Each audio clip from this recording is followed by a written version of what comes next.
Good. With that being said, ladies and gents, the Digestif, welcome. Hello. How are you? Hey. Thursday, midday. We are here, Central New Jersey. I myself, Sam Mushman, comedian sommelier. Robbie Sco to my left. How are you? Great. Sip it on this early bird cocktail. Early bird cocktail. The advertiser we never had that we've always wanted. The advertiser that speaks in tongue. And that tongue is motivational quotes. It's important. Lucas Perez to my right, he's still here, ladies and gentlemen. I don't understand why. We have the same supermarket now, and it's in East Brunswick. We are not in East Brunswick. We're a good 40 minutes away, and he's here, and he's wearing an all-butterfly attire. How are you doing, first and foremost, and second, why are you here? It's great to see you, Sam. Likewise. It's good. Yeah, I'm good. I'm good. We've been having a lot of fun lately, me and Robbie. Good. We've been doing a lot of shit. It's been nice. You want to ask me about it? I wouldn't mind to know more. You definitely never say anything that has, that allows a secondary question. I have to yank it out of you. All right. So what are some of the things that you two have partaken in? We've been on rooftops lately. A lot of rooftops. It's been fun. Good. He's DJing and playing guitar. I'm playing saxophone as always, and it's good. Jersey City area. You're familiar. You used to live out there. It's cool. It's a good town for the two of you to reconnect. And I'm starting to see the like what you talked about. You talked about in the past like the what'd you say? You'd phrase it like trolling the DJ industry or something. Oh, yeah. 100%. That is what you're currently doing. I didn't get it at first. I'm like, oh, I don't know what I'm doing. I'm just getting started. But now I kind of get it because I'm like, holding this guitar. I'm playing like if the mood is light, I'll be playing like dominant 7 flat 13 like jazz chords. Something that involves talent. Stop. And then I'll be running around, and then we'll it's an interesting thing to like be playing this and like running around, like having a guitar around my neck, and then just transition the song really quick, and then go back to playing the guitar. I'm like, oh, that's interesting.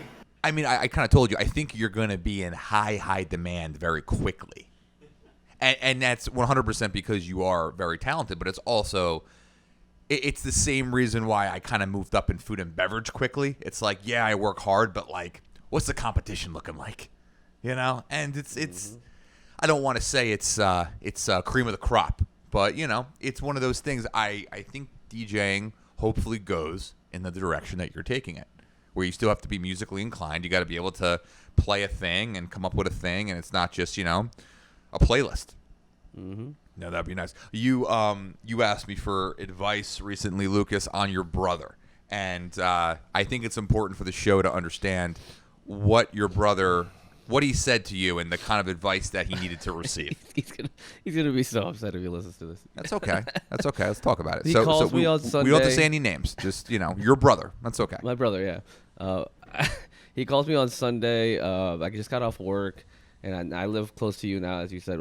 There's a shop right by us, so I just pull over to that shop. Right, I get out of the car because I can't focus while he's crying and going in about how hard it was. In the meantime, show. I'm driving by, just gets a couple groceries, and I see him outside the shop. Right. I'm like, why is he here? I'm empathizing. Now I have to talk to him for 10 minutes. So I get up, and I see him pacing in front of the shop right.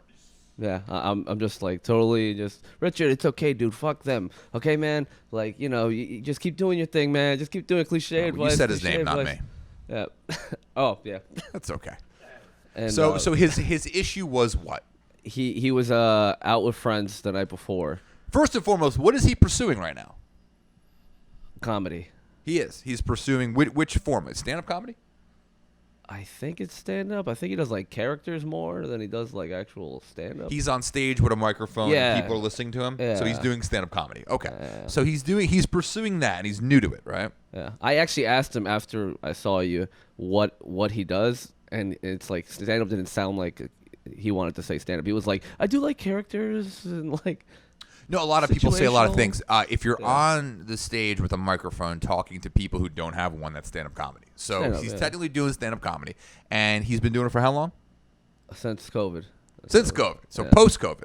Post-COVID, yeah. So he started post-COVID after the world changed. So he's doing it at a great time, and he needed your advice in what form? What happened to him? He was just more venting. So he was out with friends the night before. An acquaintance of theirs was there, and they were like, hey, one of my friends saw you at a show you did back in May. It was very brave. and energetic, and that rubbed him the wrong way. Yeah. Just rubbed him completely the wrong way. And Yeah, because they didn't say you made me laugh. No, yeah, it was just brave, Yeah. and energetic. And then I gave you a time frame of what to expect. And I don't know if he expected that to be the same. I didn't say all that to him. So just to rehash it out so that he can listen to it here. I don't really know your brother, but I gave you a time frame to tell him as trying to give good advice that I said, okay, well, they didn't say you were funny, and no one's probably going to say that to you until about 2027. That's what I said to him. I need you to weigh in, Robbie, at any point if I said too much. I thought this was good advice. I said, you just started. You're not going to be funny for about 5 years. Like, truly, like, belly laugh funny. You're not going to be funny for 5 years. And I said, in 2027, you will then become funny to some people. And then you'll be in a place where you'll be able to do this with other people that do it for a living. And I said, and blend in. Because if they're funny and you're funny, the show flows. Everybody's funny, right? You blend in. So then I said after that, so knowing that, you have another 5 to 7 years before you're forgettable. Because once you're funny, you're forgettable. Because so are the other 8 people on the show, and you're all forgettable, right? And one person stands out who's really funny, right? That takes usually about a decade to 15 years for a lot of people, right? So I said, right now you're being memorable. The only problem is you're not being memorable for being funny. You're being memorable for just giving it your best first try.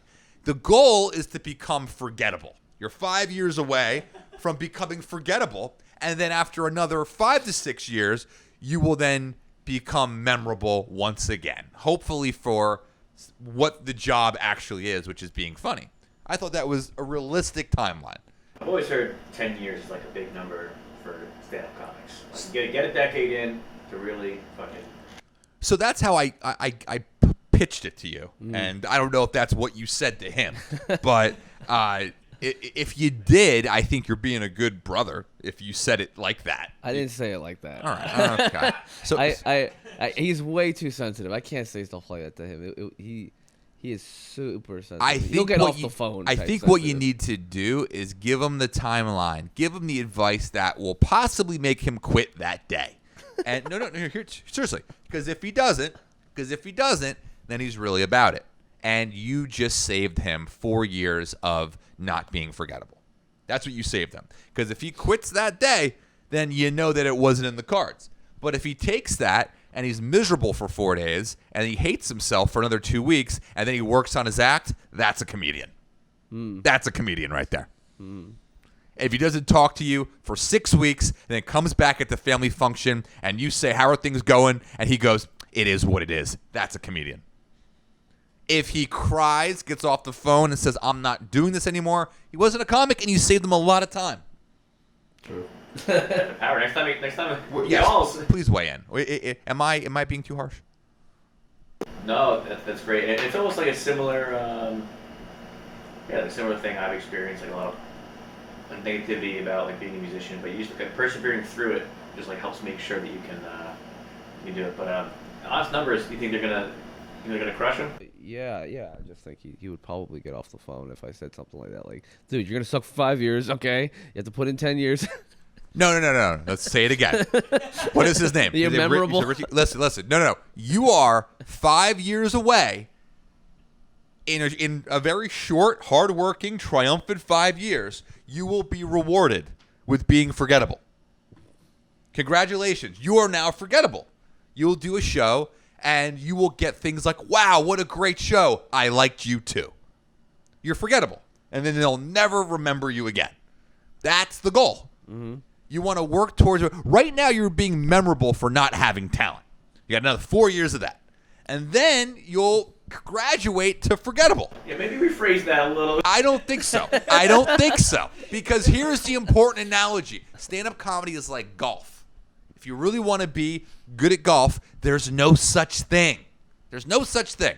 The first 3 to 4 years, I've heard this from golf aficionados. You You stand out like a sore thumb because you're that bad at that game. You can't even play competitively for 3-4 years because you're holding everybody else up. There's people behind you with their perfect Under Armour Docker pants and their tucked in polo and their trust funds and their Titleist hats, and they're not happy. They want to get onto the 8th hole. They don't want to be waiting for you swiping through shit in the tall grass. They have no time for that. So you are standing out. You're being memorable for not being really able to be on this green with other people at the same time. That's what you're being memorable for. And then one glorious day, after 10 grand of golf lessons, another 12 grand of your time, and another couple divorces in because your wife's not getting enough time with you, and she thinks the game's stupid, which a lot of people do. I'm not saying I'm one of those people, but you can probably figure it out. You go to the course one day, and you've graduated to being forgettable. You can go through the 18 holes, you can keep up with the other Titleist douchebags, and then at the end of it, you finish the 18 hole, you shot 68 shots over par, but you got through it. You go, you have a White Claw, you have a little bit of caviar at the clubhouse, and you go home and you cut yourself. And that's the goal for a good golfer.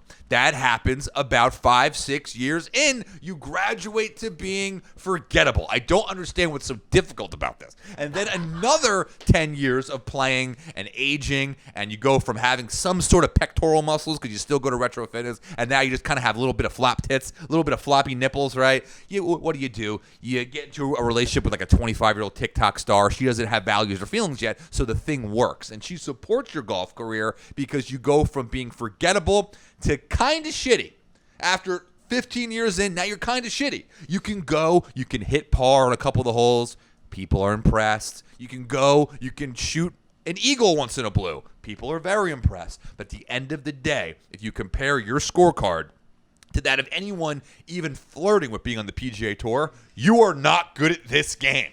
You're still 12, 14 shots over what that marker is, so you're kind of shitty. Compared to other people that really golf, you're kind of shitty. And that is the pinnacle for golf.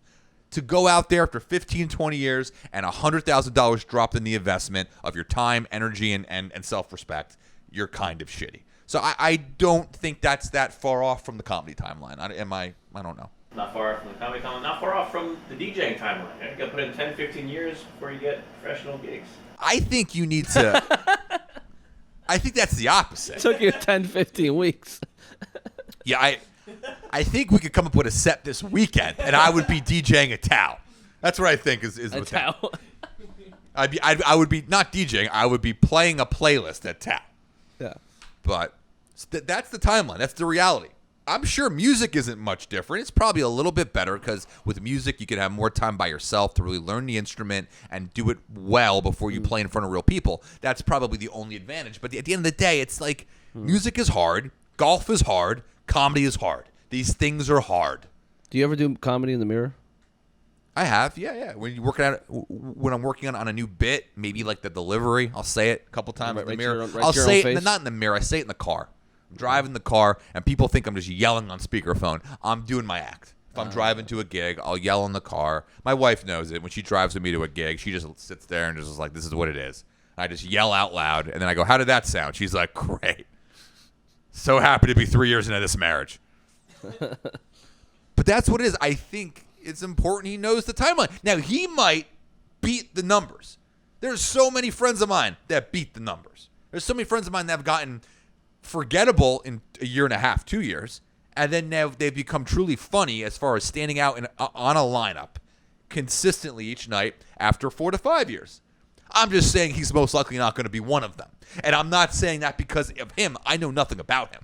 I know zero about him. I'm going solely off of stats. Hey, well, can I say this? I'm a person of logic. I'm going off of numbers and truth. Can I say this? He told me he was in a lineup of a whole bunch of people that have been doing it for 15 years. That could mean he's either got us a guest spot at a comedy club, or that could mean he did a bar show with a bunch of people who are mentally unwell. I'm not saying it's the latter. Could be the first one. Could be the latter. Could be the Could be the latter. What was the venue? I didn't get the name of it. Well, I think you should, because that will say a lot. Yeah. We're learning, guys. It's okay. You're learning, folks. You know, I feel like Robbie was a very ahead of the entertainment timeline kind of guy.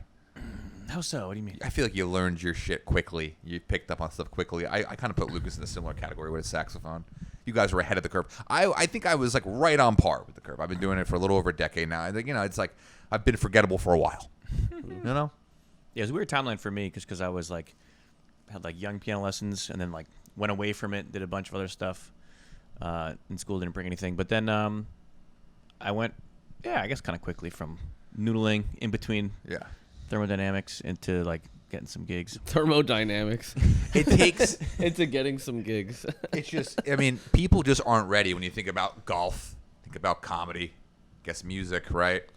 People aren't ready for the commitment, right? And I think this is, I want to take this to a bigger point that I want to talk about today. I think, and one of the best things that I think have recently happened to our society, especially for white people, and this will come full circle in a bit. I want to break this down, but is the other thing that's gotten difficult to do consistently at a high level is grocery shopping.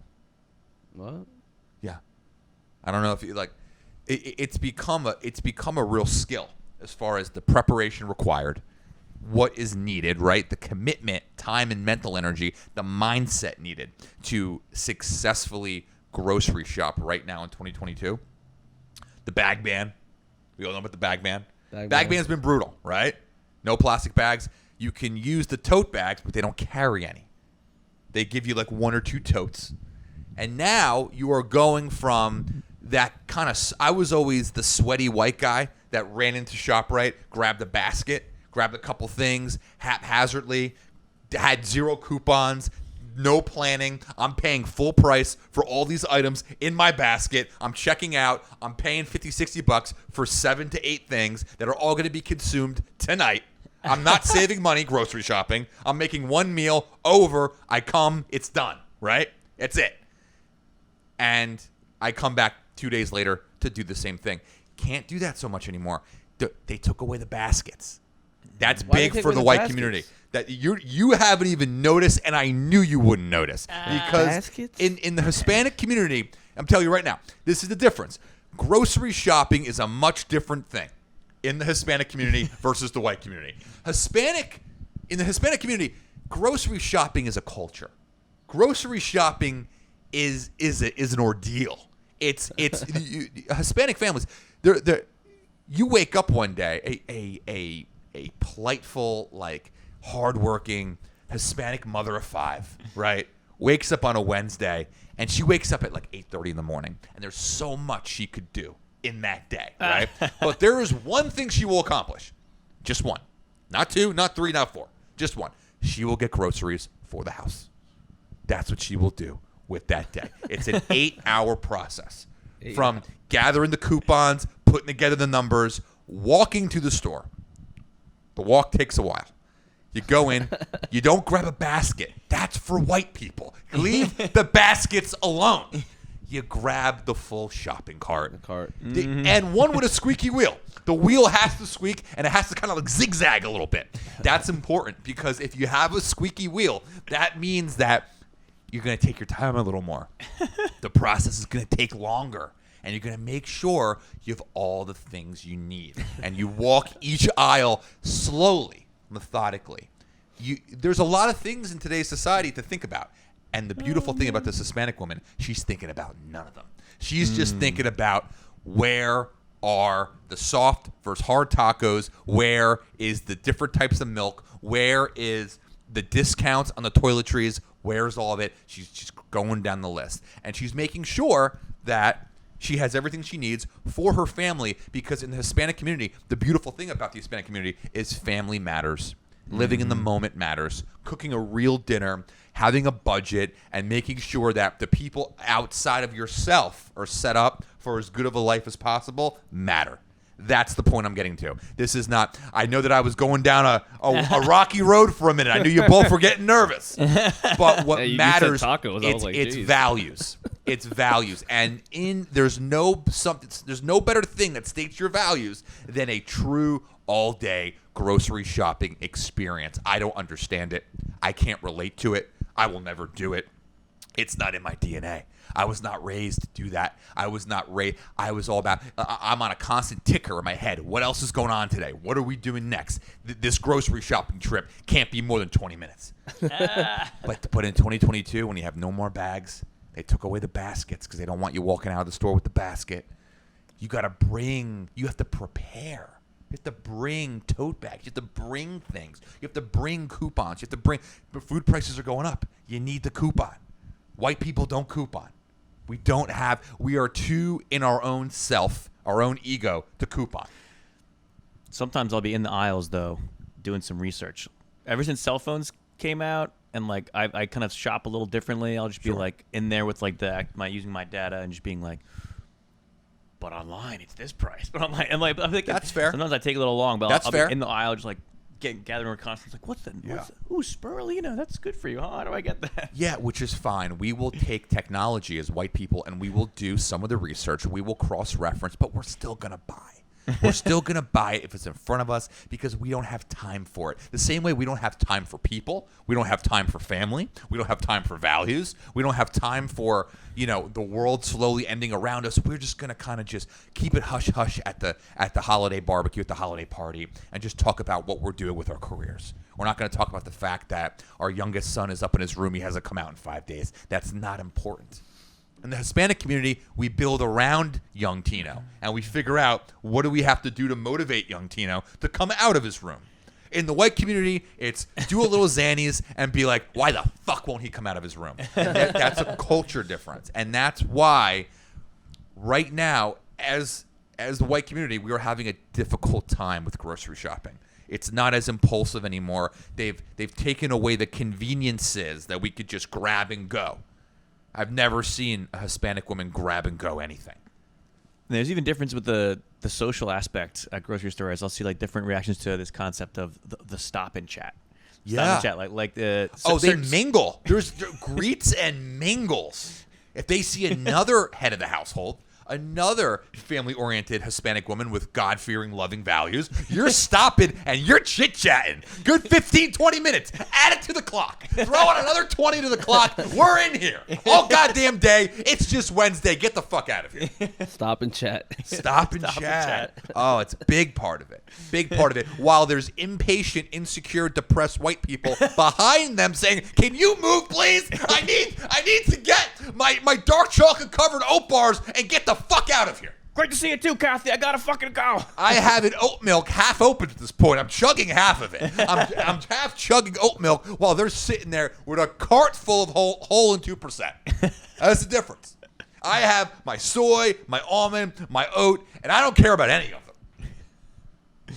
And I need a basket. I don't have a basket anymore. So I've been trying to collect the tote bags I've been paying 33 cents for every time I'm there. And in my head, I'm like, next time we go back, now we have to prepare. We have to bring the totes. I will never bring the goddamn totes. It's awful.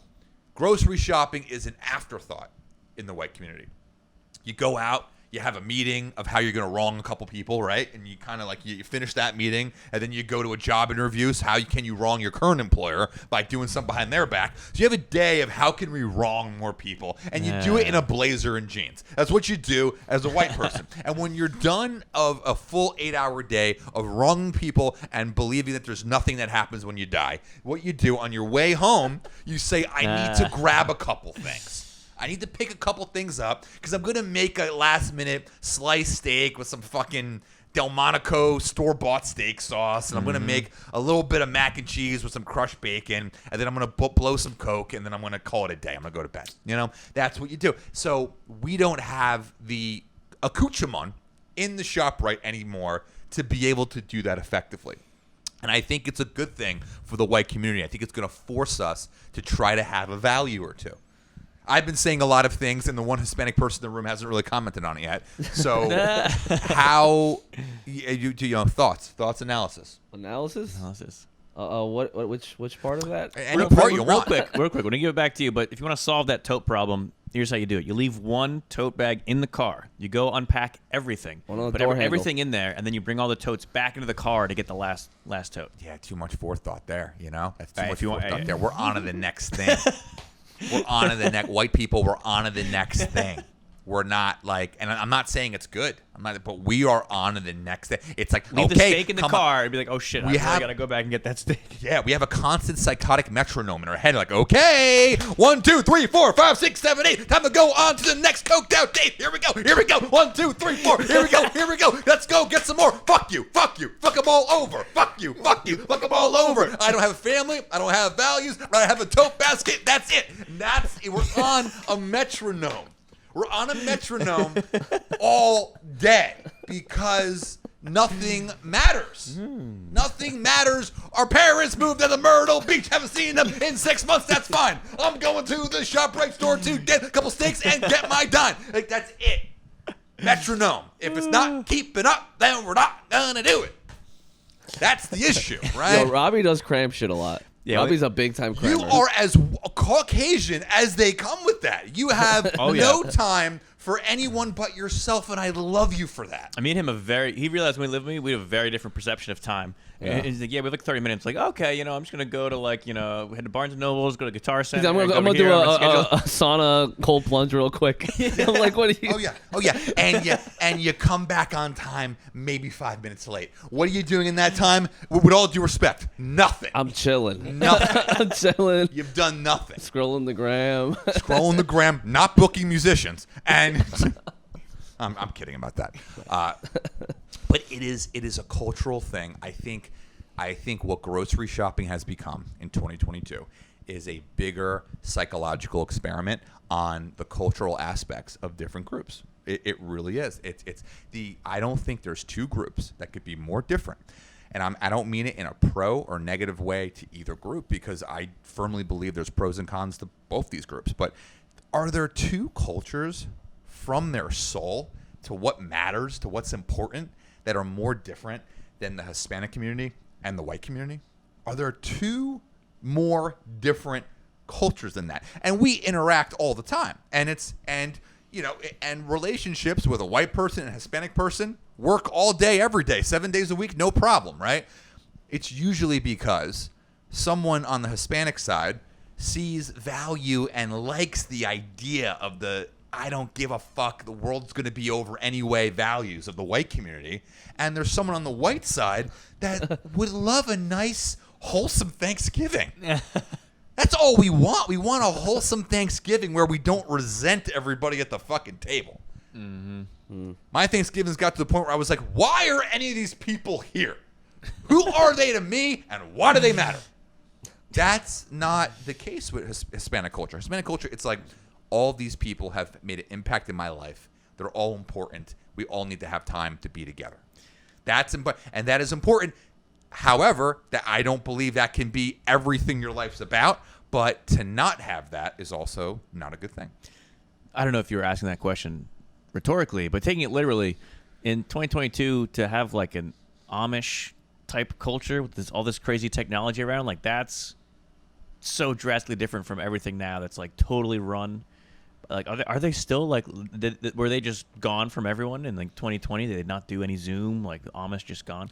Isn't that the community that's like no technology? It's a unique point because now my father recently hired an Amish company to build a barn for him at one of at a property he owns in Cape May. Build a little small office barn, and they were such a lovely professional company. They weren't big on social, right? But you found that number. They drove down, built that fucking barn in one weekend. The quality of work was at an all-time high. Super respectful. Weren't overpriced. Whole thing was a great experience, right?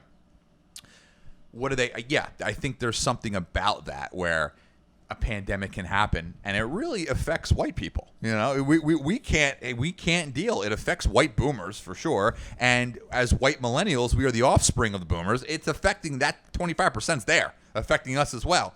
Wait, so you're saying we can't do whatever we want? Like that's in us. That's in the back of our mind, right? Metronome. I don't know, Lucas. I feel like were you more like it is what it is during the pandemic? It is what it is, Yeah, I kept it moving. Did what I had to do. I worked at Walgreens right at the beginning of the fucking pandemic. I lost all my gigs. You knew that was temporary. Because then I went to Whole Foods. Then you went to Whole Foods, and then you went home. You called your parents, and you realized that things are going to be fine. That's a culture right there. That was instilled in him at a young age. Resilience and the fact that, like, we're going to figure it out, You You don't have to have 19 cuts down your forearm before you make a decision. You're going to figure it the fuck out. Yeah, I'm sure a bunch of white people would be like, "Oh, I'm not going to work at Walgreens. It's terrifying It would out be, there." I mean, it would be embarrassing. It would be, what do we say at the sailboat party? Who am I going to say that to? They don't, there's something about that. You get that that unassuming look from your random uncle who, started a thing and he's just been wronging people since the 90s. And then he looks at you and shakes your head when he finds out you're working at Walgreens. That's enough for you to fucking kill yourself. So, I taking all of these components and breaking them down to a simple trip to the grocery store. I think that our community, can learn a lot from how to grocery shop now in 2022. So I invite you, Lucas, to help us lead the way.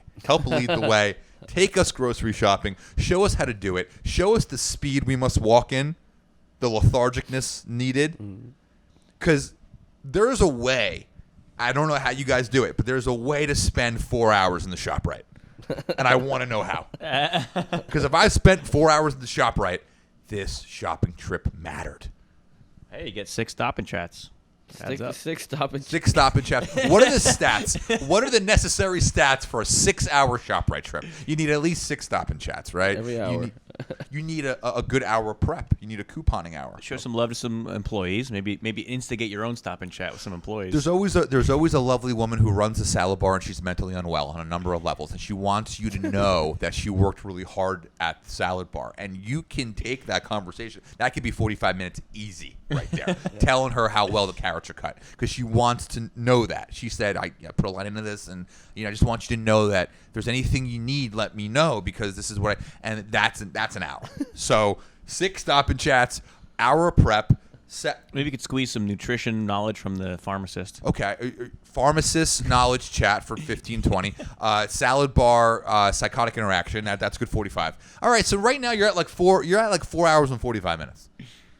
What have you purchased at that point? You have a couple items. You have the cart. The cart's holding you down. Squeaky wheel in the cart. Squeaky wheel keeps you slow. All scratch offs. You can play scratch offs. You can play the numbers. Mega Millions. Where are you getting? My See, father this is does the shit that. I don't under. I don't Customer even know. service. There's scratch offs at a ShopRite. Yeah. Oh yeah. See, this is why I don't see. This is You the can play barrier. Mega Millions. You can play everything. I had no idea. Right at the customer service that my father spends it now. You probably see him there all the So time. so the ShopRite has everything you need from a Latino community, Hispanic community perspective. Oh yeah. See, that's the thing. I'm so ignorant to it. They have a chapel in the back.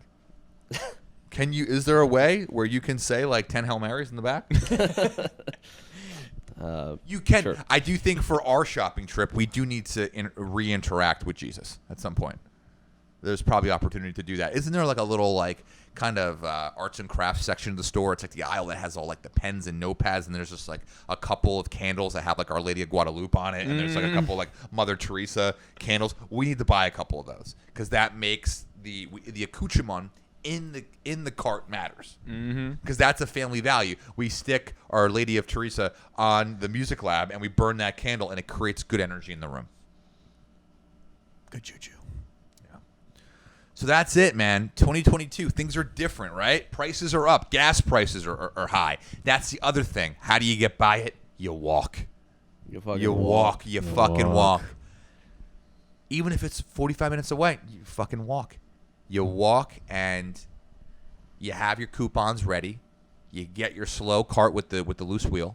And you walk in. You have 4.5, 5 hours. Pay for the stuff. Carry the bags back.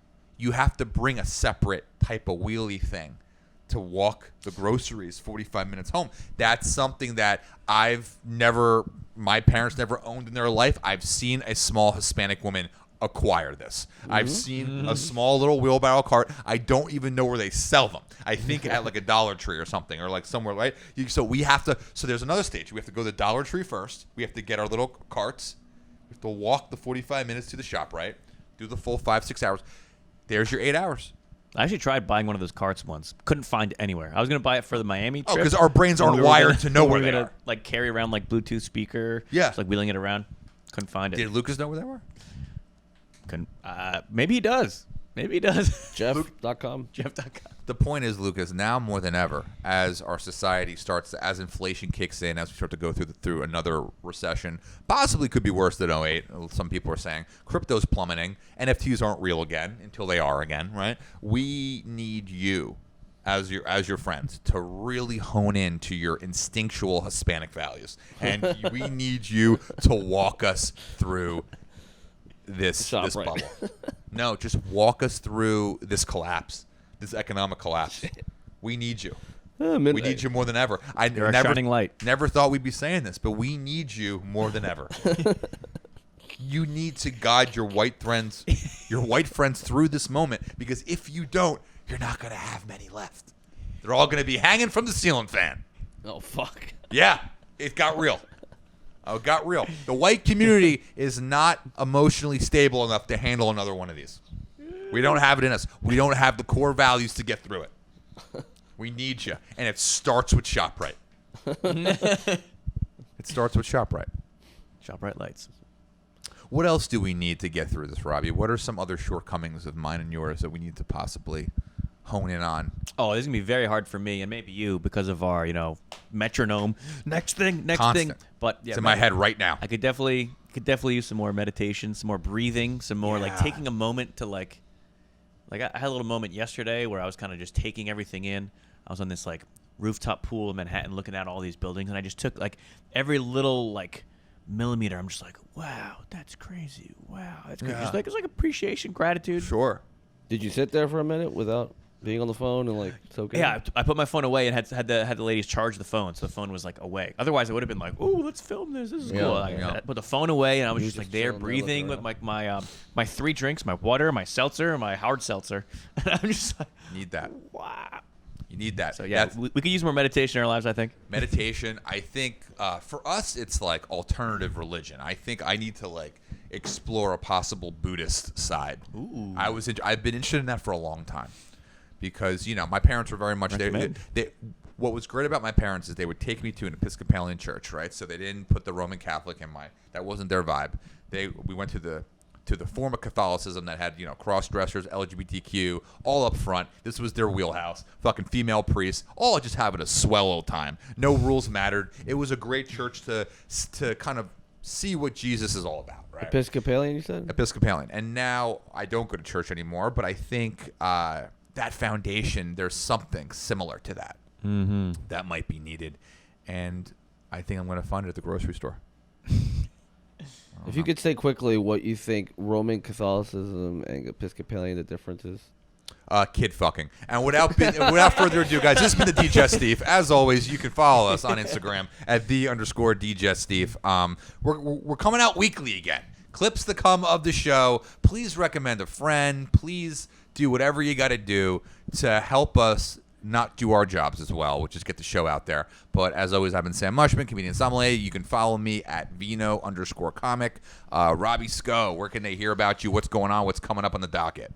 Hey, I'm going to a raging music festival with Batman tomorrow. So if I survive, I'll continue posting at Robbie Sco on Instagram. Lovely. Please support Robbie Sco's DJing career. It's very fascinating what he's doing. He's creating his own. Honestly, I will speak for him. I don't think he thinks as high of himself, but he's creating, I think, borderline his own musical genre.